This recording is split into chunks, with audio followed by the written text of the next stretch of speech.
Une signature du 20e siècle d'Edward Mooney confirme que le livre a été préservé et utilisé pendant plus d'un demi-siècle. Avec une copie de Grattan de Maddens, un autre livre de la collection qui a été apporté d'Angleterre par le père de Patrick. Il y a un premier volume de Lives of Illustrious Irishmen, livre en 6 volumes qui comprend du matériel sur les légendes liées aux personnages irlandais anciens et qui se sont retrouvés par la suite dans les ouvrages de Irish Revival.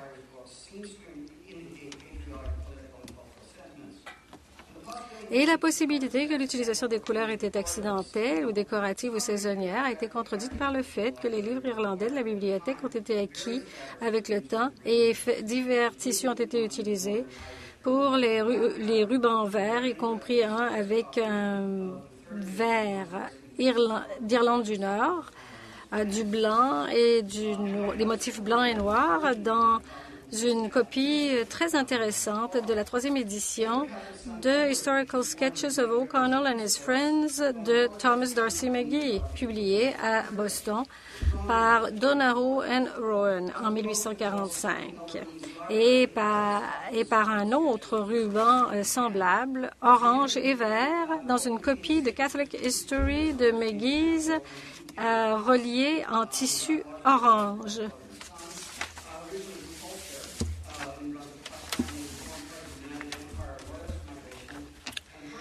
Alors, la famille Tufts du Nouveau-Brunswick faisait partie de la migration des loyalistes de l'Empire uni et était le premier propriétaire du livre. Même si la date de publication prédate l'arrivée de la famille Mooney, les signatures Tufts confirment que les livres de D'Arcy McGee dans la collection, produits par Donoghue et Rowan de Boston, incluaient O'Connell and His Friends. Du point de vue des études de McGee, les ballades Hayes sont intéressantes parce que les 68 poèmes ont été reproduits encore plus que pour James Clarence Mangan et Thomas Moore. En fait, le livre est la collection la plus substantielle des vers de McGee à être publiée avant l'édition Lovell de Montréal des ballades canadiennes.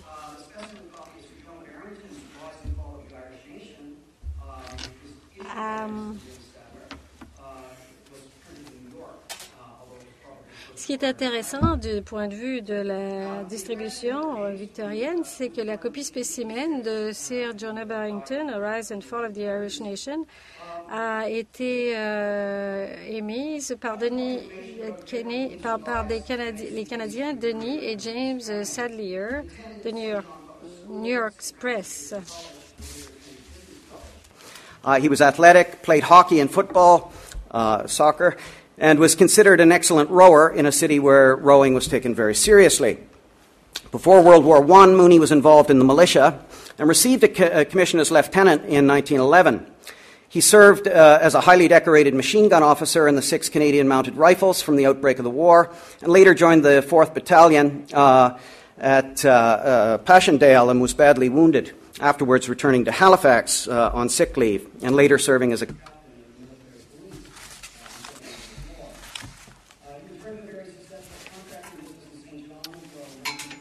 Il a travaillé à Saint John et il a pris sa retraite et est devenu membre de l'administration de la ville. Il était membre de l'association canadienne Canadian Cavalry Association et la Société historique du Nouveau-Brunswick. Il n'est pas surprenant d'apprendre que Edward s'est procuré au-delà de la moitié des livres qui existaient de la collection Mooney. Il a préservé les livres irlandais qui venaient de la collection de son père, y compris le livre sur l'honorable Thomas D'Arcy McGee, qui avait été publié en 1868, et d'autres livres sur la politique et l'histoire irlandaise. D'ailleurs, dans une édition du livre de Mary Ann Sadler, c'est-à-dire les poèmes de Thomas D'Arcy McGee, on trouve la signature d'Edward.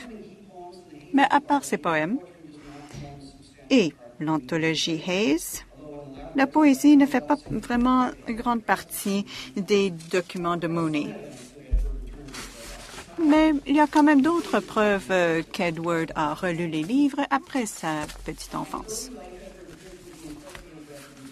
Edward s'intéressait vivement à l'histoire militaire britannique. D'ailleurs, il a obtenu un exemplaire de l'histoire de l'Empire britannique, le livre qui était utilisé un peu partout au Canada pendant une trentaine d'années. Même si la valeur de ce document est discutable. Il a aussi obtenu un exemplaire du livre The Great Battles of the British Army, un document qui avait été publié en 1890. Il s'est aussi procuré un exemplaire de tous les discours de Sir James David Edgar, entre autres les Cavaliers et Cavaliers and Roundheads, ou Stories of the Great Civil War, qui ont été publiés en 1888. Ces documents avaient été publiés par The Ballantine Press, à Édimbourg.